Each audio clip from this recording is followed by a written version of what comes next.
എല്ലാവർക്കും കേരള PSC ട്രെൻഡ്സിലേക്ക് വീണ്ടും സ്വാഗതം. നമ്മുടെ ചാനലിൽ ഇപ്പോൾ വന്നുകൊണ്ടിരിക്കുന്നത് SCRT റിവിഷൻ സീരീസ് ആണ്. അത് പ്രകാരമുള്ള ക്ലാസ്സുകളാണ് നിലവിൽ വന്നുകൊണ്ടിരിക്കുന്നത്. അപ്പോൾ നമ്മുടെ റിവിഷൻ സീരീസൊക്കെ എല്ലാവർക്കും ഉപകാരപ്പെട്ടു അല്ലെങ്കിൽ ഉപകാരമായി എന്നറിഞ്ഞതിൽ വളരെ സന്തോഷം. അപ്പോൾ നമുക്ക് വീഡിയോയിലേക്ക് പോകുന്നതിന് മുമ്പ് എൻ്റെ ചാനൽ കൊണ്ട് എന്തെങ്കിലും നിങ്ങൾക്ക് ഉപകാരം ഉണ്ടായാൽ, ഞാൻ എപ്പോഴും പറയുന്നത് പോലെ തന്നെയാണ്, ഈ ചാനൽ കൊണ്ട് എന്തെങ്കിലും ഉപകാരം ഉണ്ടായാൽ ചാനലൊന്ന് സബ്സ്ക്രൈബ് ചെയ്യുക. നിങ്ങൾക്ക് ഉപകാരപ്പെട്ടതുപോലെ മറ്റുള്ളവർക്കും ഉപകാരപ്പെടുമെന്ന ബോധ്യമുണ്ടെങ്കിൽ ഷെയർ ചെയ്ത് മറ്റുള്ളവരിലേക്ക് എത്തിക്കുക. പിന്നെ നമുക്കൊരു ടെലിഗ്രാം ചാനലുണ്ട്. അതിൽ ജോയിൻ ചെയ്യാനായിട്ട് കേരള PSC ട്രെൻഡ്സ് അവസാനം Z ആണ്, ഈ മുകളിൽ കാണാൻ ഇതുപോലെ ടൈപ്പ് ചെയ്താൽ ടെലിഗ്രാമിൽ സെർച്ച് ചെയ്താൽ നിങ്ങൾക്ക് ജോയിൻ ചെയ്യാൻ കഴിയും. ഇല്ലെങ്കിൽ നമ്മളെ ബയോയിലെ ലിങ്കിലും നമ്മളെ ടെലിഗ്രാം ഗ്രൂപ്പിൻ്റെ ലിങ്ക് ഉണ്ട്, അപ്പോൾ അങ്ങനെയും കയറാം. അപ്പോൾ നമുക്ക് നേരെ നമ്മുടെ ചോദ്യങ്ങളിലേക്ക് പോവാം. ആദ്യത്തെ ചോദ്യം നോക്കാം. താഴെ തന്നിരിക്കുന്നവയിൽ ചേരിചേരായ്മ കൂട്ടായ്മ അഥവാ നോൺ അലൈൻമെൻറ്റ് മൂവ്മെൻറ്റ് നാം രൂപീകരിച്ച നേതാക്കളും അവരുടെ രാജ്യങ്ങളും തമ്മിലുള്ള ജോഡിയിൽ നിന്ന് തെറ്റായത് തിരഞ്ഞെടുക്കുക. ചേരിചേരായ്മ കൂട്ടായ്മ രൂപീകരിച്ച നേതാക്കളും അവരുടെ രാജ്യങ്ങളും തമ്മിലുള്ള ജോഡിയിൽ നിന്ന് തെറ്റായത് തിരഞ്ഞെടുക്കാൻ. 1. ജവഹർലാൽ നെഹ്റു ഇന്ത്യ, ശരിയാണ്. ഗമാൽ അബ്ദുൽ നാസർ ഈജിപ്ത്, ശരിയാണ്. Marshal Tito Czechoslovakia, Ahmed Sukarno Indonesia. അപ്പോൾ ഇതിൽ തെറ്റേതാണ്? സി ആണ്. മാർഷൽ ടിറ്റോ ചെക്കോസ്ലാവിയ അല്ല, യുഗോസ്ലാവിയയാണ്. മാർഷൽ ടിറ്റോ ഏതാണ്? യുഗോസ്ലാവിയാണ്. അപ്പോൾ Jawaharlal Nehru India, Gamal Abdul Nasser Egypt, Marshal Tito Yugoslavia, Ahmed Sukarno Indonesia എന്നിവർ ചേർന്നാണ് എന്ത് ചേരിചേരായ്മ കൂട്ടായ്മ രൂപീകരിച്ചത്. ചേരിചേരായ്മ അല്ലെങ്കിൽ നോൺ അലൈൻ മൂവ്മെൻറ്റ് കൂട്ടായ്മ രൂപീകരിച്ചത് ഇന്ത്യയുടെ ജവഹർലാൽ നെഹ്റു, ഈജിപ്തിൻ്റെ പ്രസിഡൻ്റായിരുന്ന ഗമാൽ അബ്ദുൽ നാസർ, യുഗോസ്ലാവിയയുടെ പ്രസിഡൻ്റായിരുന്ന മാർഷൽ ടിറ്റോ, ഇന്തോനേഷ്യൻ പ്രസിഡൻ്റായിരുന്ന അഹമ്മദ് സുക്കർണോ എന്നിവർ ചേർന്നാണ് എന്ത് ചേരിചേരായ്മ കൂട്ടായ്മ രൂപീകരിച്ചത്. ചേരിചേരായ്മ കൂട്ടായ്മ അല്ലെങ്കിൽ ചേരിചേരായി കൂട്ടായ്മ രൂപീകരിച്ച ലോക നേതാക്കളാണിത്. ഈ 4 നേതാക്കൾ: Jawaharlal Nehru, Gamal Abdul Nasser, Marshal Tito, Ahmed Sukarno. അതിൽ ജവഹർലാൽ നെഹ്റു ഇന്ത്യയുടെ പ്രധാനമന്ത്രി, Gamal Abdul Nasser Egyptian president, Marshal Tito Yugoslavian president, Ahmed Sukarno Indonesian president. ചേരിചേരാ പ്രസ്ഥാനവുമായി ബന്ധപ്പെട്ട് താഴെ പറയുന്ന പ്രസ്താവനകളിൽ നിന്ന് തെറ്റായ പ്രസ്താവന തിരഞ്ഞെടുക്കുക. ചേരിചേരാ പ്രസ്ഥാനവുമായി ബന്ധപ്പെട്ട് താഴെ പറയുന്ന പ്രസ്താവനകളിൽ നിന്ന് തെറ്റായ പ്രസ്താവന തിരഞ്ഞെടുക്കുക. മുതലാളിത്ത സോഷ്യലിസ്റ്റ് ചേരികളുടെ ഭാഗമാകാതെ നിലകൊണ്ട രാജ്യങ്ങളുടെ ഐക്യമാണ് ചേരിചേരാ പ്രസ്ഥാനം, ശരിയാണ്. മുതലാളിത്ത ചേരിയുടെയോ സോഷ്യലിസ്റ്റ് ചേരിയുടെയോ ഭാഗമാകാതെ നിലകൊണ്ട രാജ്യങ്ങളുടെ ഐക്യമാണെന്ത്? 2 ചേരികളുടെയും ഭാഗമാകാതെ നിലകൊണ്ട രാജ്യങ്ങളുടെ ഐക്യമാണെന്ത് ചേരിചേരാ പ്രസ്ഥാനം എന്ന് പറയുന്നത്. 1955 ബന്തൂങ്ങിൽ ചേർന്ന സമ്മേളനത്തിൽ വെച്ചാണ് ചേരിചേരാ പ്രസ്ഥാനം രൂപം നൽകാൻ തീരുമാനിച്ചത്, അതും ശരിയാണ്. 1955 ഇന്തോനേഷ്യയിലെ ബാന്തൂങ്ങിൽ ചേർന്ന സമ്മേളനത്തിൽ വെച്ചാണ് എന്ത് ചേരിചേരാ പ്രസ്ഥാനത്തിന് രൂപം നൽകാൻ തീരുമാനിച്ചത്. അപ്പോൾ ചേരിചേരാ പ്രസ്ഥാനം അല്ലെങ്കിൽ രൂപീകരിക്കാൻ തീരുമാനിച്ച സമ്മേളനം ഏതാണ്? 1955 ഇന്തോനേഷ്യയിലെ ബാന്തൂങ് സമ്മേളനം. അപ്പോൾ ഈ ചേരിചേരാ നയവുമായി ബന്ധപ്പെട്ട് 2 പ്രധാന സമ്മേളനങ്ങളാണ്. അപ്പോൾ ഇത് രൂപീകരിക്കാൻ തീരുമാനിച്ച സമ്മേളനം എന്ന് പറയുന്നത് 1955 ഇന്തോനേഷ്യയിലെ ബാന്തൂങ് സമ്മേളനമാണ് ചേരിചേരാ പ്രസ്ഥാനം രൂപീകരിക്കാൻ തീരുമാനിച്ചത്. 1962 ബെൽഗ്രേഡിൽ വെച്ച് ചേരിചേരാ രാജ്യങ്ങളുടെ ആദ്യത്തെ സമ്മേളനം നടന്നു. അപ്പോൾ എന്താണ്? ഇത് തെറ്റാണ്. 1962 അല്ല, 1961 എന്ത് ചേരിചേരായ്മ കൂട്ടായ്മയുടെ ആദ്യത്തെ യോഗം ചേർന്നത്. എവിടെ വെച്ചാണ്? ബെൽഗ്രേഡിൽ വെച്ചാണ് എന്ത് ചേരിചേരാ കൂട്ടായ്മയുടെ ആദ്യത്തെ യോഗം നടന്നത്. അപ്പോൾ 1962 അല്ല, 1961 എന്ത് ബെൽഗ്രേഡിൽ വെച്ച് ചേരിചേരാ രാജ്യങ്ങളുടെ ആദ്യത്തെ സമ്മേളനം നടന്നത്. അപ്പോൾ ഇതിൽ ഓപ്ഷൻ സി ആണെന്ത് 3ാമത്തെ പ്രസ്താവനയാണ് തെറ്റ്. ഇനി 4ാമത്തെ പ്രസ്താവന നോക്കാം. ചേരിചേരായ്മ ലോകരാജ്യങ്ങളിൽ നിന്ന് മാറി നിൽക്കലല്ല, ലോകം അഭിമുഖീകരിക്കുന്ന പല പ്രശ്നങ്ങളിലും സജീവമായി ഇടപെടാനാണ് എന്ന് പറഞ്ഞത് ജവഹർലാൽ നെഹ്റുവാണ്. ചേരിചേരാ സമ്മേളനത്തിൽ ജവഹർലാൽ നെഹ്റു പറഞ്ഞതാണെന്ത്, ചേരിചേരായ്മ ലോകരാജ്യങ്ങളിൽ നിന്ന് മാറി നിൽക്കലല്ല, ലോകം അഭിമുഖീകരിക്കുന്ന പല പ്രശ്നങ്ങളിലും സജീവമായി ഇടപെടാനാണ് എന്ന് പറഞ്ഞതാരാണ്? ജവഹർലാൽ നെഹ്റുവാണ്. ചേരിചേരായ്മ എന്താണ്? മുതലാളിത്ത ചേരിയുടെയോ സോഷ്യലിസ്റ്റ് ചേരിയുടെയോ ഭാഗമാകാതെ നിന്ന രാജ്യങ്ങളുടെ കൂട്ടായ്മയാണിത് ചേരിചേരായ്മ. 1955 ഇന്തോനേഷ്യയിലെ ബന്ധുങ് സമ്മേളനമാണെന്ത് ചേരിചേരായ്മ കൂട്ടായ്മ രൂപീകരിക്കാൻ തീരുമാനിച്ച സമ്മേളനം. 1961 ബെൽഗ്രേഡ് സമ്മേളനമാണെന്ത് ചേരിചേരായ്മ രാജ്യങ്ങളുടെ ആദ്യത്തെ സമ്മേളനം. അപ്പോൾ നാമിനുമായി ബന്ധപ്പെട്ട് 1955 ബന്ധുങ് സമ്മേളനം, 1961 ബെൽഗ്രേഡ് സമ്മേളനം. ഇത് രണ്ടും പ്രധാനപ്പെട്ടതാണ്, പ്രീവിയസ് ക്വസ്റ്റ്യനാണ്, ഓർത്തു വെക്കുക. ഒരു കൈയിൽ സമാധാനത്തിൻ്റെ ഒലീവിലയും മറുകൈയിൽ വിമോചന പോരാളികളുടെ തോക്കുമായാണ് ഞാൻ വന്നിരിക്കുന്നത്. ഒലീവിലകൾ എൻ്റെ കൈകളിൽ നിന്ന് നഷ്ടമാവാതിരിക്കട്ടെ. ആരുടെ വാക്കുകളാണ്? പ്രശസ്തമായി ഒരു വ്യക്തിയുടെ വാക്കുകളാണ്. ഐക്യരാഷ്ട്രസഭയിലാണ് അദ്ദേഹത്തിന് ഇപ്രകാരം പ്രസംഗിച്ചത്. ഐക്യരാഷ്ട്രസഭയിൽ ഒരു കൈയിൽ തോക്കും ഒരു കൈയിൽ ഒലീവിലയുമായി വന്നുകൊണ്ട് അദ്ദേഹം നടത്തിയ പ്രസംഗമാണിത്. അപ്പോൾ ഈ പ്രസംഗം നടത്തിയ ആളാരാണ്? Marshal Tito, Sukarno, Yasser Arafat ഇവരാരുമല്ല. ഉത്തരം ഓപ്ഷൻ സി ആണ്. പലസ്തീൻ വിമോചന സംഘടനാ നേതാവായ യാസർ അറഫാത്താണ് ഇപ്രകാരം പ്രസംഗിച്ചത്. യാസർ അറഫാത്ത് ഐക്യരാഷ്ട്ര സഭയിൽ 1974 സമ്മേളനത്തിലാണെന്ത് പൊതുസമ്മേളനത്തിലാണ് അദ്ദേഹം ഇപ്രകാരം പ്രസംഗിച്ചത്. ഒരു കൈയിൽ സമാധാനത്തിൻ്റെ ഒലീവിലയും മറുകൈയിൽ വിമോചന പോരാളികളുടെ തോക്കുമായാണ് ഞാൻ വന്നിരിക്കുന്നത്. എൻ്റെ കൈകളിൽ നിന്ന് ഒലീവിലകൾ നഷ്ടമാവാതിരിക്കട്ടെ എന്ന് പ്രശസ്തമായ പ്രസംഗം നടത്തിയത് യാസർ അറഫാത്താണ്. ആരാണ് യാസർ അറഫാത്ത്?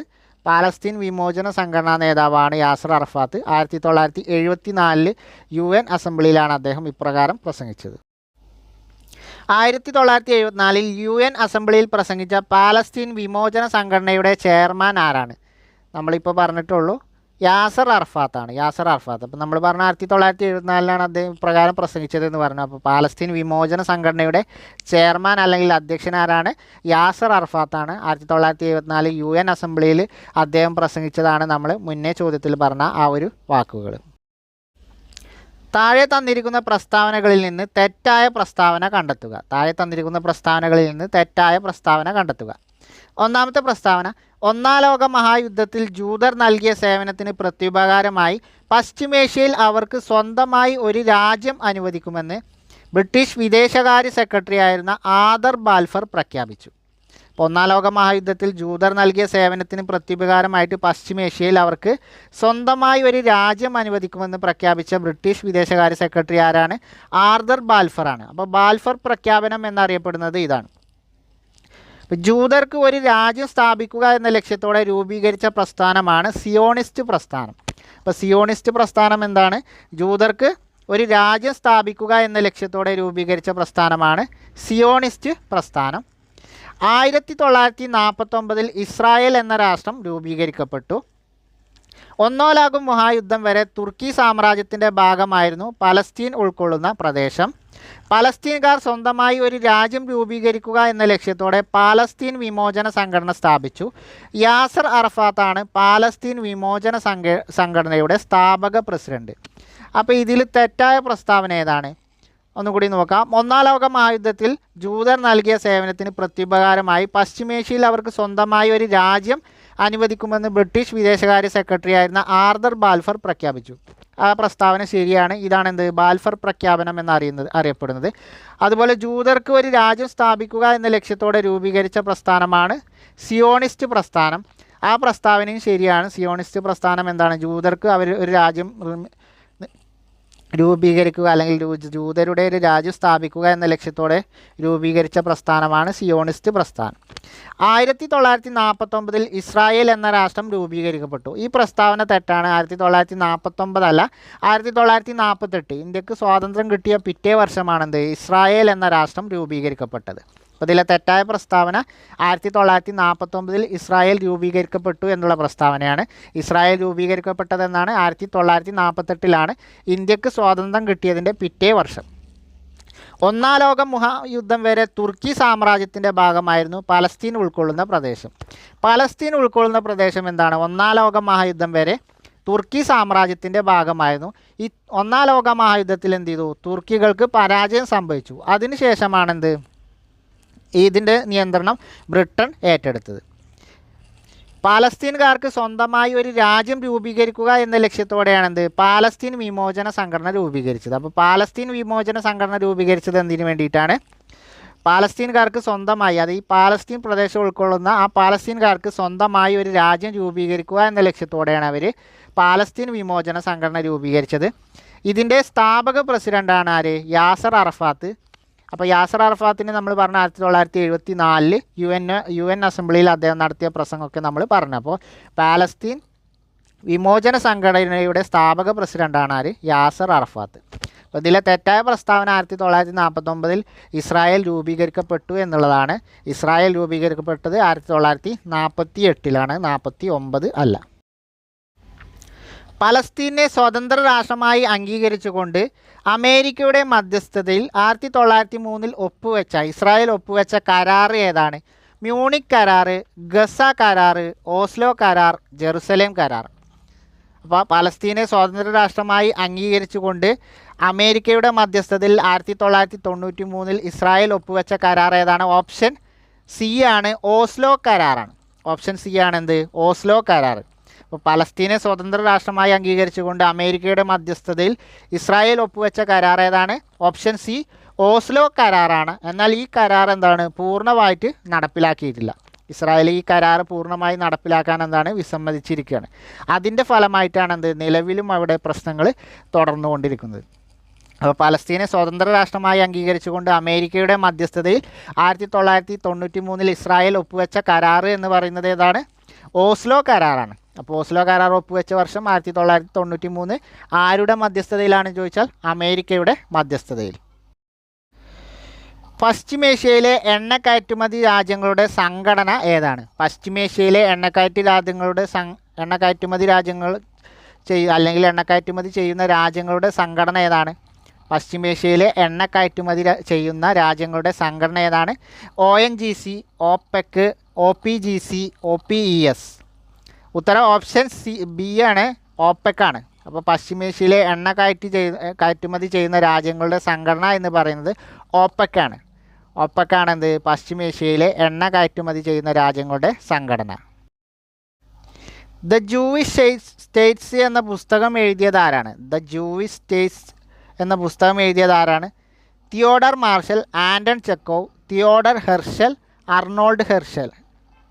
അപ്പോൾ ദ ജൂയിഷ് സ്റ്റേറ്റ്സ് എന്ന പുസ്തകം എഴുതിയതാരാണ്? ഉത്തരം ഓപ്ഷൻ സി ആണ്, തിയോഡർ ഹെർഷലാണ്. ദ ജൂയിഷ് സ്റ്റേറ്റ്സ് എന്ന പുസ്തകം എഴുതിയത് ഓപ്ഷൻ സി ആണ്, തിയോഡർ ഹെർഷലാണ്. തിയോഡർ ഹെർഷലാണെന്ത്? ദ ജൂയിഷ് സ്റ്റേറ്റ്സ് എന്ന പുസ്തകം എഴുതിയത്. ഈ ഒരു പുസ്തകത്തിലൂടെയാണ് എന്ത് അദ്ദേഹം സിയോണിസ്റ്റ് പ്രസ്ഥാനം അല്ലെങ്കിൽ സിയോണിസം എന്ന ആശയം അദ്ദേഹം മുന്നോട്ട് വെച്ചത്. അപ്പോൾ ദ ജൂയിഷ് സ്റ്റേറ്റ്സ് എന്ന പുസ്തകത്തിലൂടെ സിയോണിസം എന്ന ആശയം മുന്നോട്ട് വെച്ചത് ആരാണ്? തിയോഡർ ഹെർഷലാണ്. അപ്പോൾ തിയോഡർ ഹെർഷലിൻ്റെ പുസ്തകമാണ് ദ ജൂയിഷ് സ്റ്റേറ്റ്സ്. ജൂതന്മാർക്കായി ഒരു പ്രത്യേക രാഷ്ട്രം രൂപീകരിക്കുക എന്ന ലക്ഷ്യത്തോടെ ആരംഭിച്ച പ്രസ്ഥാനമാണെന്ത്? സിയോണിസം. സിയോണിസം എന്ന ആശയം മുന്നോട്ട് വെച്ചത് ആരാണ്? നമ്മളിപ്പോൾ ചർച്ച ചെയ്ത ആളാണ്, തിയോഡർ ഹെർഷലാണ്. Theodor Herzl. Option A, Theodor ഹെർഷലാണെന്ത്? സിയോണിസം എന്ന ആശയം മുന്നോട്ട് വെച്ചത്. അദ്ദേഹത്തിൻ്റെ പുസ്തകമായ ദ ജൂയിഷ് സ്റ്റേറ്റ്സ് എന്ന പുസ്തകത്തിലൂടെയാണെന്ത്? സിയോണിസം എന്ന ആശയം അദ്ദേഹം മുന്നോട്ട് വെച്ചത്. എന്താണ് സിയോണിസം? ജൂതന്മാർക്കായി ഒരു പ്രത്യേക രാഷ്ട്രം രൂപീകരിക്കുക എന്ന ലക്ഷ്യത്തോടെ ആരംഭിച്ച പ്രസ്ഥാനമാണെന്ത്? സിയോണിസം. ഈ സിയോണിസം എന്ന ആശയം മുന്നോട്ട് വെച്ചത് ആരാണ്? തിയോഡർ ഹെർഷലാണ്. ദ ജൂയിഷ് സ്റ്റേറ്റ്സ് എന്ന അദ്ദേഹത്തിൻ്റെ പുസ്തകത്തിലൂടെയാണ് ഈ ഒരു ആശയം അദ്ദേഹം മുന്നോട്ട് വെച്ചത്. അപ്പോൾ സിയോണിസ്റ്റ് പ്രസ്ഥാനം എന്ന് പറഞ്ഞാൽ അതിനു വേണ്ടി രൂപീകരിച്ച പ്രസ്ഥാനമാണ്. ജൂതന്മാർക്ക് സ്വന്തമായി ഒരു രാജ്യം എന്ന ലക്ഷ്യത്തോടെ രൂപീകരിച്ച സംഘടനയാണെന്ത്? സിയോണിസ്റ്റ് പ്രസ്ഥാനം. 20ാം നൂറ്റാണ്ടിൻ്റെ അന്ത്യത്തിലുണ്ടായ സോവിയറ്റ് യൂണിയൻ്റെ തകർച്ചയ്ക്ക് ഇടയാക്കിയ കാരണങ്ങളിൽ ഉൾപ്പെടുന്നത് ഏതൊക്കെ? ഇപ്പോൾ സോവിയറ്റ് യൂണിയൻ തകർന്നതെന്നാണ് 20ാം നൂറ്റാണ്ടിൻ്റെ അന്ത്യത്തിലാണ്. 20ാം നൂറ്റാണ്ടിൻ്റെ അന്ത്യത്തിലാണ് എന്ത്? സോവിയറ്റ് യൂണിയൻ തകർന്നത്. അപ്പോൾ സോവിയറ്റ് യൂണിയൻ്റെ തകർച്ചയ്ക്ക് ഇടയാക്കിയ കാരണങ്ങളിൽ ഉൾപ്പെടുന്നത് ഏതൊക്കെയെന്നാണ് ചോദ്യം. താഴെയുള്ള ഇത് നോക്കാം. മിഖായേൽ ഗോർബച്ചേവിൻ്റെ ഭരണപരിഷ്കാരങ്ങളായ ഗ്ലാസ്നോസ്റ്റ്, പെരിസ്ട്രോയിക്ക ഒന്നാമത്തേത്. അതെന്താണ്? ശരിയാണ്. സോഷ്യലിസത്തിൻ്റെ അടിസ്ഥാന തത്വങ്ങളിൽ നിന്നുള്ള വ്യതിചലനം, ഉദ്യോഗസ്ഥരുടെ കെടുകാര്യസ്ഥതയും അഴിമതിയും, സാമ്പത്തിക രംഗത്തെ മാറ്റങ്ങൾ ഉൾക്കൊള്ളുന്നതിൽ ഉണ്ടായ പരാജയം. അപ്പോൾ ഈ 4 കാരണങ്ങളും എന്താണ്? സോവിയറ്റ് യൂണിയൻ്റെ തകർച്ചയ്ക്ക് ഇടയാക്കിയ കാരണങ്ങളാണ്. അപ്പോൾ 1, 2, 3, 4 എന്നിവ എന്നാണ്ട് ഉത്തരം വരിക. അപ്പോൾ സോവിയറ്റ് യൂണിയൻ്റെ തകർച്ചയ്ക്ക് ഇടയാക്കിയ കാരണങ്ങൾ എന്തൊക്കെയായിരുന്നു? സോവിയറ്റ് യൂണിയൻ്റെ പ്രസിഡൻ്റായിരുന്ന മിഖായേൽ ഗോർബച്ചേവിൻ്റെ ഭരണപരിഷ്കാരങ്ങൾ ഏതൊക്കെയായിരുന്നു? ഗ്ലാസ്നോസ്റ്റ്, പെരിസ്ട്രോയിക്ക എന്നുള്ള ഈ 2 ഭരണപരിഷ്കാരങ്ങൾ. അതേപോലെ സോഷ്യലിസത്തിൻ്റെ അടിസ്ഥാന തത്വങ്ങളിൽ നിന്നുള്ള വ്യതിചലനം, ഉദ്യോഗസ്ഥരുടെ കെടുകാര്യസ്ഥതയും അഴിമതിയും, പിന്നെ സാമ്പത്തിക രംഗത്തെ മാറ്റങ്ങൾ ഉൾക്കൊള്ളുന്നതിലുണ്ടായ പരാജയം. ഈ 4 കാരണങ്ങളാണെന്ത്? സോവിയറ്റ് യൂണിയൻ്റെ തകർച്ചയ്ക്ക് കാരണമായത്. എന്നാണ് സോവിയറ്റ് യൂണിയൻ തകർന്നത്? 1991 ഇദ്ദേഹം മിഖായേൽ ഗോർബച്ചേവിൻ്റെ രാജിയോടെയാണെന്ത് സോവിയറ്റ് യൂണിയൻ്റെ തകർച്ച ആരംഭിച്ചത്. 20-ാം നൂറ്റാണ്ടിൻ്റെ അന്ത്യത്തിലാണെന്ത് സോവിയറ്റ് യൂണിയൻ തകർന്നത്. താഴെ പറയുന്ന പ്രസ്താവനകളിൽ നിന്ന് തെറ്റായ പ്രസ്താവന തിരഞ്ഞെടുക്കുക. താഴെ തന്നിരിക്കുന്ന പ്രസ്താവനകളിൽ നിന്ന് തെറ്റായ പ്രസ്താവന തിരഞ്ഞെടുക്കുക. ഒന്നാമത്തെ പ്രസ്താവന, മിഖായേൽ ഗോർബച്ചേവ് സോവിയറ്റ് യൂണിയനിൽ നടത്തിയ പരിഷ്കാരങ്ങളാണ് ഗ്ലാസ്നോസ്റ്റ്, പെരിസ്ട്രോയിക്ക എന്നിവ. എന്താണ്? ശരിയായ പ്രസ്താവനയാണ്. മിഖായേൽ ഗോർബച്ചേവ് സോവിയറ്റ് യൂണിയനിൽ നടത്തിയ പരിഷ്കാരങ്ങളാണെന്ത്? ഗ്ലാസ്നോസ്റ്റും പെരിസ്ട്രോയിക്കയും. രാഷ്ട്രീയ രംഗത്ത് തുറന്ന സമീപനം അഥവാ ഓപ്പൺനെസ് നടപ്പാക്കുന്നതിനായി കൊണ്ടുവന്നതാണെന്ത്? ഗ്ലാസ്നോസ്റ്റ്. അതെന്താണ്? ശരിയാണ്. രാഷ്ട്രീയ രംഗത്ത് തുറന്ന സമീപനം അല്ലെങ്കിൽ ഓപ്പൺനെസ് നടപ്പാക്കുന്നതിനായിട്ട് കൊണ്ടുവന്ന നയമാണെന്ത്? പരിഷ്കാരമാണ് ഗ്ലാസ്നോസ്റ്റ്. ഈ ഗ്ലാസ്നോസ്റ്റ് പ്രകാരം എന്ത്? പൗരാവകാശങ്ങളിലുള്ള നിയന്ത്രണങ്ങളും പത്രമാധ്യമങ്ങളുടെ മേലുണ്ടായിരുന്ന നിയന്ത്രണങ്ങളൊക്കെ നീക്കം ചെയ്തു. ഇത് പ്രകാരം എന്താണ്? ഈ ഗ്ലാസ്നോസ്റ്റ് പൗരാവകാശങ്ങളിലുണ്ടായിരുന്ന നിയന്ത്രണങ്ങളും പത്രമാധ്യമങ്ങളുടെ മേലുണ്ടായിരുന്ന നിയന്ത്രണങ്ങളും നീക്കം ചെയ്തു. അത് ശരിയാണ്. സോവിയറ്റ് യൂണിയൻ്റെ സമ്പദ്ഘടന പുനഃസംഘടിപ്പിക്കുന്നതിനാണ് ഗ്ലാസ്നോസ്റ്റ് നടപ്പിലാക്കിയത്. ആ പ്രസ്താവന എന്താണ്? തെറ്റാണ്. ഗ്ലാസ്നോസ്റ്റ് അല്ല, പെരിസ്ട്രോയിക്കയാണെന്ത് സോവിയറ്റ് യൂണിയൻ്റെ സമ്പദ്ഘടന പുനഃസംഘടിപ്പിക്കുന്നതിന് നടപ്പിലാക്കിയത്. ഉൽപ്പാദന മേഖലയിൽ രാഷ്ട്രത്തിൻ്റെ നിയന്ത്രണം അവസാനിപ്പിക്കുക, കേന്ദ്രീകൃത ആസൂത്രണത്തിൽ ഇളവ് വരുത്തുക എന്നിവ പെരിസ്ട്രോയിക്ക നയത്തിൻ്റെ ഭാഗമായിരുന്നു. അപ്പോൾ എന്താണ്? അതും ശരിയാണ്. അപ്പോൾ ഇതിലുള്ളത് എന്താണ്?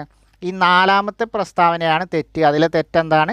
സോവിയറ്റ് യൂണിയൻ്റെ സമ്പദ്ഘടന പുനഃസംഘടിപ്പിക്കുന്നതിനായാണ് ഗ്ലാസ്നോസ്റ്റ് നടപ്പിലാക്കിയത് എന്നാണ് പ്രസ്താവന. അത് തെറ്റാണ്. ഗ്ലാസ്നോസ്റ്റ് അല്ല, സോവിയറ്റ് യൂണിയൻ്റെ സമ്പദ്ഘടന പുനഃസ്ഥാപിക്കുന്നതിനായി പെരിസ്ട്രോയിക്കയാണ് നടപ്പിലാക്കിയത്. അപ്പോൾ ഒന്നുകൂടി നോക്കാം. മിഖായേൽ ഗോർബച്ചേവ് സോവിയറ്റ് യൂണിയനിൽ നടത്തിയ ഭരണപരിഷ്കാരങ്ങളാണെന്ത്? ഗ്ലാസ്നോസ്റ്റും പെരിസ്ട്രോയിക്കയും. അപ്പോൾ രാഷ്ട്രീയ രംഗത്ത് തുറന്ന സമീപനം അഥവാ ഓപ്പൺനെസ് നടപ്പാക്കുന്നതിനായിട്ട് കൊണ്ടുവന്നതാണെന്ത്? ഗ്ലാസ്നോസ്റ്റ്. ഇത് പ്രകാരം എന്ത് ചെയ്തു? പൗരാവകാശങ്ങളിലുള്ള നിയന്ത്രണങ്ങളും പത്രമാധ്യമങ്ങളുടെ മേലുള്ള നിയന്ത്രണങ്ങളും നീക്കം ചെയ്തു. ഗ്ലാസ്നോസ്റ്റ് പ്രകാരം സോവിയറ്റ് യൂണിയൻ്റെ സമ്പദ്ഘടന പുനഃസംഘടിപ്പിക്കുന്നതിന് വേണ്ടിയാണെന്ത്? ഗ്ലാസ്നോസ്റ്റ് അല്ല, പെരിസ്ട്രോയിക്ക നടപ്പിലാക്കിയത്. ഉൽപ്പാദന മേഖലയിൽ രാഷ്ട്രത്തിൻ്റെ നിയന്ത്രണം അവസാനിപ്പിക്കുക, കേന്ദ്രീകൃത ആസൂത്രണത്തിൽ ഇളവ് വരുത്തുക എന്നിവയായിരുന്നു പെരിസ്ട്രോയിക്ക നയത്തിൻ്റെ ഭാഗം. താഴെ പറയുന്നവയിൽ നിന്ന് തെറ്റായ പ്രസ്താവന തിരഞ്ഞെടുക്കുക. ഒന്നാമത്തെ പ്രസ്താവന, 1990 ഗോർബച്ചേവ് പ്രസിഡന്റ് സ്ഥാനം രാജിവെച്ചതോടെ സോവിയറ്റ് യൂണിയൻ ഇല്ലാതായി. സോവിയറ്റ് യൂണിയൻ്റെ തകർച്ചയോടെ ശീതസമരം അവസാനിച്ചു. അമേരിക്കയും സോവിയറ്റ് യൂണിയനും നേതൃത്വത്തിൽ നൽകിയിരുന്ന ഇരുധ്രുവ ലോകം തകർന്നു. അമേരിക്കയുടെ ആധിപത്യത്തിലുള്ള ഏകധ്രുവ ലോകം ഉയർന്നു വരികയും ചെയ്തു. 1990 ഗോർബച്ചേവ് പ്രസിഡന്റ് സ്ഥാനം രാജിവെച്ചതോടെ സോവിയറ്റ് യൂണിയൻ ഇല്ലാതായി. സോവിയറ്റ് യൂണിയൻ്റെ തകർച്ചയോടെ ശീതസമരം അവസാനിച്ചു. അമേരിക്കയും സോവിയറ്റ് യൂണിയനും നേതൃത്വം നൽകിയിരുന്ന ഇരുധ്രുവ ലോകം തകർന്നു. അമേരിക്കയുടെ ആധിപത്യത്തിലുള്ള ഏകധ്രുവ ലോകം ഉയർന്നു വരികയും ചെയ്തു. ഇതിലെ തെറ്റായ പ്രസ്താവന ഏതാണ്? ഒന്നാമത്തെ പ്രസ്താവനയാണ്. 1990 1991 എന്ത്? ഗോർബച്ചേവ് പ്രസിഡന്റ് സ്ഥാനം രാജിവെച്ചത്. അതോടെയാണ് എന്ത്? സോവിയറ്റ് യൂണിയൻ തകർന്നത്. അപ്പോൾ സോവിയറ്റ് യൂണിയൻ്റെ പ്രസിഡൻ്റായിരുന്ന മിഖായേൽ ഗോർബച്ചേവ് 1991 പ്രസിഡന്റ് സ്ഥാനം രാജിവെച്ചത്. അതോടെ സോവിയറ്റ് യൂണിയൻ തകർന്നു. അപ്പോൾ സോവിയറ്റ് യൂണിയൻ്റെ തകർച്ചയോടെ എന്ത് ചെയ്തു? ശീതസമരം അവസാനിച്ചു. അമേരിക്കയും സോവിയറ്റ് യൂണിയനും നേതൃത്വം നൽകിയിരുന്ന ഇരുധ്രുവ ലോകവും എന്ത് ചെയ്തു? തകർന്നു. അതേ തുടർന്ന് അമേരിക്കയുടെ ആധിപത്യത്തിന് കീഴിലുള്ള ഏകധ്രുവ ലോകം ഉയർന്നു വരികയും ചെയ്തു. അപ്പോൾ പ്രസ്താവന 1 തെറ്റ്. 1990-ലല്ല 91-ലാണെന്ത് ഗോർബച്ചേവ് പ്രസിഡന്റ് സ്ഥാനം രാജിവെച്ചത്. അമേരിക്ക ആഗോള രംഗത്ത് തങ്ങളുടെ ആധിപത്യം നിലനിർത്താൻ പല തന്ത്രങ്ങളും ആവിഷ്കരിച്ചു. ആ തന്ത്രങ്ങളിൽ ഉൾപ്പെടുന്നത് ഏതെല്ലാം? അപ്പോൾ അമേരിക്ക എന്ത് ചെയ്തു? ആഗോള രംഗത്ത് തങ്ങളുടെ ആധിപത്യം സ്ഥാപിക്കുന്നതിന് അല്ലെങ്കിൽ ആധിപത്യം നിലനിർത്തുന്നതിന് വേണ്ടിയിട്ട് പല തന്ത്രങ്ങളും ആവിഷ്കരിച്ചു. ആ തന്ത്രങ്ങളിൽ ഉൾപ്പെടുന്നത് ഏതെല്ലാം? അപ്പോൾ താഴെ 3 കാര്യങ്ങൾ തന്നിട്ടുണ്ട്. ഒന്നാമത്തേത് നോക്കാം. അന്താരാഷ്ട്ര ഏജൻസികളെ ഉപയോഗപ്പെടുത്തി രാജ്യങ്ങൾക്ക് സാമ്പത്തിക സൈനിക സഹായം നൽകി, സൈനിക കൂട്ടുകെട്ടുകൾ വ്യാപിപ്പിച്ചു, മാധ്യമങ്ങളെ തങ്ങളുടെ താൽപ്പര്യങ്ങൾക്കായി ഉപയോഗിച്ചു. ഒന്നുകൂടി നോക്കാം. അന്താരാഷ്ട്ര ഏജൻസികളെ ഉപയോഗപ്പെടുത്തിക്കൊണ്ട് രാജ്യങ്ങൾക്ക് സാമ്പത്തിക സൈനിക സഹായം നൽകി, സൈനിക കൂട്ടുകെട്ടുകൾ വ്യാപിപ്പിച്ചു, മാധ്യമങ്ങളെ തങ്ങളുടെ താൽപ്പര്യങ്ങൾക്കായി ഉപയോഗിച്ചു. അപ്പോൾ എന്താണ്? ഈ 3 പ്രസ്താവനയും ശരിയാണ്. അപ്പോൾ 1, 2, 3 എന്നിവയാണ്. അപ്പോൾ അമേരിക്ക ആഗോള രംഗത്ത് തങ്ങളുടെ ആധിപത്യം നിലനിർത്താൻ ആവിഷ്കരിച്ച തന്ത്രങ്ങൾ ഏതൊക്കെയായിരുന്നു? അന്താരാഷ്ട്ര ഏജൻസികളെ ഉപയോഗപ്പെടുത്തിക്കൊണ്ട് രാജ്യങ്ങൾക്ക് എന്ത് ചെയ്തു? സാമ്പത്തിക സൈനിക സഹായങ്ങൾ നൽകി, സൈനിക കൂട്ടുകെട്ടുകൾ വ്യാപിപ്പിച്ചു, കൂടാതെ മാധ്യമങ്ങളെ എന്ത് ചെയ്തു? തങ്ങളുടെ താൽപ്പര്യങ്ങൾക്കായിട്ട് ഉപയോഗിക്കുകയും ചെയ്തു. അപ്പോൾ ഈ 3 കാര്യങ്ങളും എന്താണ്? അമേരിക്ക പ്രയോഗിച്ച പല തന്ത്രങ്ങളാണ്. ആഗോള രംഗത്ത് തങ്ങളുടെ ആധിപത്യം നിലനിർത്താൻ വേണ്ടിയിട്ട് അമേരിക്ക ഉപയോഗിച്ച തന്ത്രങ്ങളാണ് എന്തൊക്കെ? അന്താരാഷ്ട്ര ഏജൻസികളെ ഉപയോഗപ്പെടുത്തിക്കൊണ്ട് രാജ്യങ്ങൾക്ക് സാമ്പത്തിക സൈനിക സഹായം നൽകിയത്, സൈനിക കൂട്ടുകെട്ടുകൾ വ്യാപിപ്പിച്ചത്, മാധ്യമങ്ങളെ തങ്ങളുടെ താൽപ്പര്യങ്ങൾക്കായിട്ട് ഉപയോഗിച്ചത്. ഒരു രാജ്യത്ത് രജിസ്റ്റർ ചെയ്ത് വിവിധ രാഷ്ട്രങ്ങളിലായി പ്രവർത്തിക്കുന്ന കമ്പനികളാണ് കുത്തക കമ്പനികൾ, ബഹുരാഷ്ട്ര കമ്പനികൾ, കോർപ്പറേറ്റ് ക്യാപിറ്റലിസ്റ്റ് കമ്പനികൾ. അപ്പോൾ ഒരു രാജ്യത്ത് രജിസ്റ്റർ ചെയ്തുകൊണ്ട് വിവിധ രാഷ്ട്രങ്ങളിലായി പ്രവർത്തിക്കുന്ന കമ്പനികൾ എന്താണ്? ഉത്തരം ഓപ്ഷൻ ബി ആണ്. ബഹുരാഷ്ട്ര കമ്പനികൾ അഥവാ multinational companies, MNCs. Multinational companies അല്ലെങ്കിൽ MNCs എന്ന് പറയുന്നതാണെന്ത്? ഒരു രാജ്യത്ത് രജിസ്റ്റർ ചെയ്തുകൊണ്ട് വിവിധ രാഷ്ട്രങ്ങളിലായി പ്രവർത്തിക്കുന്ന കമ്പനികളെയാണ് നമ്മൾ മൾട്ടിനാഷണൽ കമ്പനീസ് MNCs അല്ലെങ്കിൽ ബഹുരാഷ്ട്ര കമ്പനികൾ എന്നൊക്കെ പറയുന്നത്. അപ്പോൾ ഒരു രാജ്യത്ത് രജിസ്റ്റർ ചെയ്ത് വിവിധ രാഷ്ട്രങ്ങളായി പ്രവർത്തിക്കുന്ന കമ്പനികളാണെന്ത്? ഓപ്ഷൻ ബി ബഹുരാഷ്ട്ര കമ്പനികൾ. ബഹുരാഷ്ട്ര കമ്പനികൾ സ്വന്തം താൽപ്പര്യങ്ങൾക്ക് വേണ്ടി വികസ്വരവും അവികസിതവുമായ രാജ്യങ്ങളുടെ സാമ്പത്തിക, സാമൂഹിക, സാംസ്കാരിക മേഖലകളിൽ ഇടപെടുന്നതിനെ പറയുന്നത് എന്താണ്? ഇപ്പോൾ പൗരാഷ്ട്ര കമ്പനി എന്നാണ്, അത് അക്ഷരത്തെറ്റാണ്. ബഹുരാഷ്ട്ര കമ്പനി എന്നാണ്. അതുപോലെ വികസ്വരവും അവികസിതം എന്നാണ്, അവിഹിതം എന്നല്ല. അപ്പോൾ അത് രണ്ടും തിരുത്തി വായിക്കുക. അപ്പോൾ ബഹുരാഷ്ട്ര കമ്പനികൾ സ്വന്തം താൽപ്പര്യങ്ങൾക്ക് വേണ്ടി വികസ്വരവും അവികസിതവുമായ രാജ്യങ്ങളുടെ സാമ്പത്തിക, സാമൂഹിക, സാംസ്കാരിക മേഖലകളിൽ ഇടപെടുന്നതിനെയാണ് എന്ത് പറയുന്നത്? ഇടപെടുന്നതിനെ പറയുന്ന പേരെന്താണ്? സാമ്രാജ്യത്വം, കുത്തകവൽക്കരണം, നവസാമ്രാജ്യത്വം, കച്ചവടവൽക്കരണം. ഉത്തരം ഓപ്ഷൻ സി ആണ്. നവസാമ്രാജ്യത്വമാണ്. അപ്പം നവസാമ്രാജ്യത്വം പുതിയ രീതിയിലുള്ള സാമ്രാജ്യത്വമാണ് എന്ത്? ബഹുരാഷ്ട്ര കമ്പനികൾ സ്വന്തം താൽപ്പര്യങ്ങൾക്ക് വേണ്ടിയിട്ട് വികസനവും അവികസിതവുമായ രാജ്യങ്ങളുടെ സാമ്പത്തിക, സാമൂഹിക, സാംസ്കാരിക മേഖലകളിൽ ഇടപെടുന്നത്. ഈ ഇടപെടുന്നതിനെയാണ് നമ്മൾ എന്ത് പറയുന്നത്? നവസാമ്രാജ്യത്വം എന്ന് പറയാം. ഒരർത്ഥത്തിൽ പറഞ്ഞാൽ എന്താണ്? സാമ്രാജ്യത്തിൻ്റെ മറ്റൊരു രൂപമാണ്, നവീന രൂപമാണെന്ത്? ഈ നവസാമ്രാജ്യത്വം. അതിങ്ങനെയാണ് കച്ചവടത്തിൻ്റെ പേരിലാണ് ആ ഇടപെടലുകൾ നടത്തുന്നത്.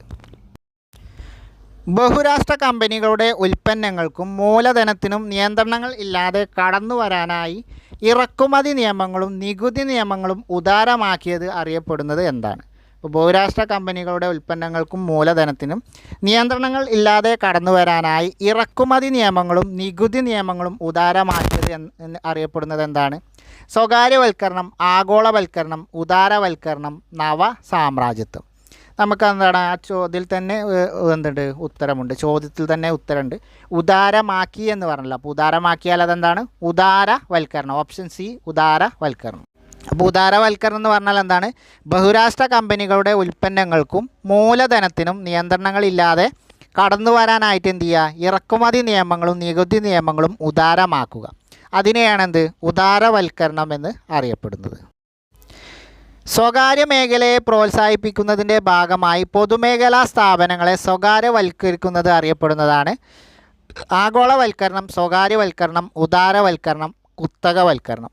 ഇതും എന്താണ്? ചോദ്യത്തിൽ തന്നെ ഉത്തരമുണ്ട്. സ്വകാര്യ മേഖലയെ പ്രോത്സാഹിപ്പിക്കുക, ഉത്തരം ഓപ്ഷൻ ബി സ്വകാര്യവൽക്കരണം. എന്താണ് സ്വകാര്യവൽക്കരണം? സ്വകാര്യ മേഖലയെ പ്രോത്സാഹിപ്പിക്കുന്നതിൻ്റെ ഭാഗമായി പൊതുമേഖലാ സ്ഥാപനങ്ങളെ സ്വകാര്യവൽക്കരിക്കുന്നതിനെയാണ് സ്വകാര്യവൽക്കരണം എന്ന് പറയുന്നത്. സ്വകാര്യ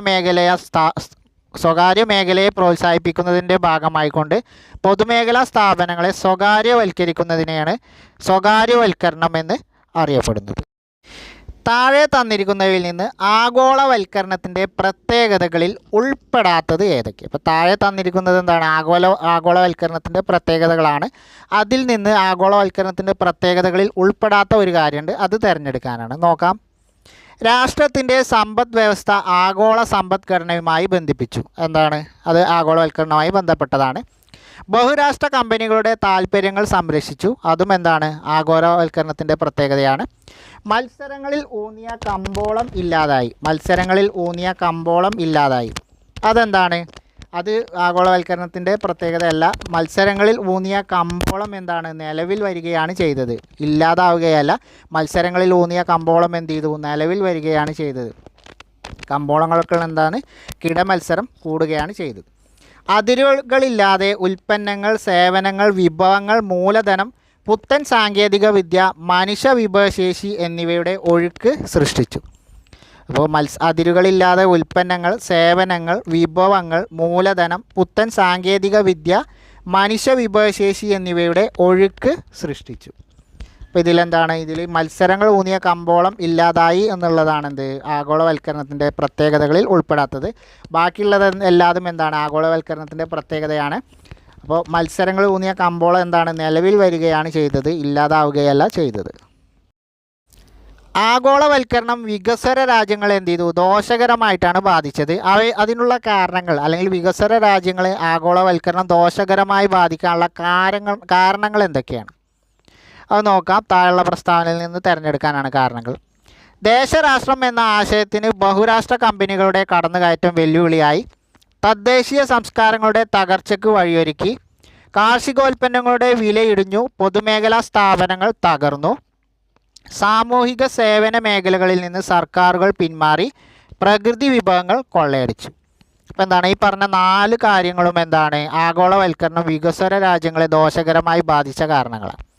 അപ്പോൾ എങ്ങനെയൊക്കെ രീതിയിലാണ് ആഗോളവൽക്കരണം വികസ്വര രാജ്യങ്ങളെ ദോഷകരമായി ബാധിച്ചത് ഒന്നുകൂടി നോക്കാം. ദേശരാഷ്ട്രം എന്ന ആശയത്തിന് ബഹുരാഷ്ട്ര കമ്പനികളുടെ കടന്നുകയറ്റം എന്ത് ചെയ്തു? വെല്ലുവിളിയായി. തദ്ദേശീയ സംസ്കാരങ്ങളുടെ തകർച്ചയ്ക്ക് അത് വഴിയൊരുക്കി. കാർഷികോൽപ്പന്നങ്ങളുടെ വിലയിടിഞ്ഞു. പൊതുമേഖലാ സ്ഥാപനങ്ങൾ തകർന്നു. സാമൂഹിക സേവന മേഖലകളിൽ നിന്ന് എന്ത് ചെയ്തു? സർക്കാരുകൾ പിന്മാറി. പ്രകൃതി വിഭവങ്ങൾ കൊള്ളയടിക്കുകയും ചെയ്തു. ഈ ഒരു വീഡിയോയിലെ അവസാനത്തെ ചോദ്യമാണ്. തെറ്റായ ജോഡി കണ്ടെത്താനാണ്. താഴെ തന്നിരിക്കുന്നവയിൽ നിന്ന് തെറ്റായ ജോഡി കണ്ടെത്താനാണ്. Adolf Hitler, Gestapo. അതെന്താണ്? ശരിയായ ജോഡിയാണ്. ജൂതന്മാരെ നിരീക്ഷിക്കുന്നതിന് വേണ്ടി അഡോൾഫ് ഹിറ്റ്ലർ സ്ഥാപിച്ച രഹസ്യ സംഘടനയാണ് ഗസ്റ്റപ്പോ. വേഴ്സായ് സന്ധി, ഒന്നാം ലോകമഹായുദ്ധം. അതും ശരിയാണ്. ഒന്നാം ലോകമഹായുദ്ധ ശേഷം 1919 എന്ത് ചെയ്തു? സഖ്യകക്ഷികൾ ജർമ്മനിയുമായി വേഴ്സായ് സന്ധി ഒപ്പുവെച്ചു. തവിട്ട് കുപ്പായക്കാർ, മാവോ സേത്തുങ്. അതെന്താണ്? തെറ്റാണ്. മാവോ സേത്തുങ്ങിൻ്റേത് ഏതാണ്? റെഡ് ആർമി അല്ലെങ്കിൽ ചെങ്കുപ്പായക്കാരാണ്. തവിട്ട് കുപ്പായക്കാർ ആരുടേതാണ്? തവിട്ട് കുപ്പായക്കാർ ഹിറ്റ്ലറുടെ സേനാ വിഭാഗമാണ്. ജൂതന്മാരെ കൂട്ടക്കൊല ചെയ്യാൻ വേണ്ടി അല്ലെങ്കിൽ ഹോളോകോസ്റ്റ് നടപ്പിലാക്കുന്നതിന് വേണ്ടി ഹിറ്റ്ലർ രൂപീകരിച്ച സേനാ വിഭാഗമാണെന്ത്? ബ്രൗൺ ഷർട്ട്സ് അല്ലെങ്കിൽ തവിട്ട് കുപ്പായക്കാർ. മാവോ സേത്തുങ്ങിൻ്റേതാണ് റെഡ് ഷർട്ട് അല്ലെങ്കിൽ ചെങ്കുപ്പായക്കാരാണ്. അപ്പോൾ ഇതാണെന്ത്? ഇതിൽ തെറ്റായ ജോഡി. Benito Mussolini, Italy. അത് ശരിയാണ്. ഇറ്റലിയിലെ സ്വേച്ഛാധിപതിയായിരുന്നു ബെനിറ്റോ മുസോളിനി. ഫാസിസ്റ്റ് ഭരണാധികാരിയായിരുന്നു ബെനിറ്റോ മുസോളിനി. സോവിയറ്റ് യൂണിയൻ്റെ തകർച്ച, മിഖായേൽ ഗോർബച്ചേവ്. അത് ശരിയാണ്. മിഖായേൽ ഗോർബച്ചേവിൻ്റെ പരിഷ്കാരങ്ങളാണെന്ത്? സോവിയറ്റ് യൂണിയൻ്റെ തകർച്ചയ്ക്ക് കാരണമായത്. 20ാം നൂറ്റാണ്ടിൻ്റെ അന്ത്യത്തിൽ സോവിയറ്റ് യൂണിയൻ്റെ തകർച്ചയ്ക്ക് കാരണമായത് സോവിയറ്റ് യൂണിയൻ്റെ പ്രസിഡൻ്റായിരുന്ന മിഖായേൽ ഗോർബച്ചേവിൻ്റെ ഭരണപരിഷ്കാരങ്ങളായിരുന്നു. അപ്പോൾ അഡോൾഫ് ഹിറ്റ്ലർ, ഗസ്റ്റപ്പോ, വേഴ്സായ് സന്ധി, ഒന്നാം ലോക മഹായുദ്ധം. തവിട്ട് കുപ്പായക്കാരാരാണ്? മാവോ സേത്തുങ് അല്ല, ഹിറ്റ്ലറാണ്. മാവോ സേത്തുങ്ങിൻ്റെ ആരാണ്? ചെങ്കുപ്പായക്കാരാണ്. Benito Mussolini, Italy. സോവിയറ്റ് യൂണിയൻ്റെ തകർച്ച, മിഖായേൽ ഗോർബച്ചേവ്. അപ്പോൾ ഇതിൽ തെറ്റ് മൂന്നാമത്തേതാണ്. തവിട്ട് കുപ്പായക്കാർ മാവോ സേത്തുങ് അല്ല, ഹിറ്റ്ലറാണ്. മാവോ സേത്തുങ്ങിൻ്റെ ഏതാണ്? ചെങ്കുപ്പായക്കാരാണ്. അപ്പോൾ ഇത്രയാണ് നമുക്ക് ഈ വീഡിയോയിൽ പഠിക്കാനുള്ളത്. കൂടുതൽ ചോദ്യങ്ങളുമായി അടുത്ത വീഡിയോയിൽ കാണാം. അതുവരെ എല്ലാവർക്കും താങ്ക് യു.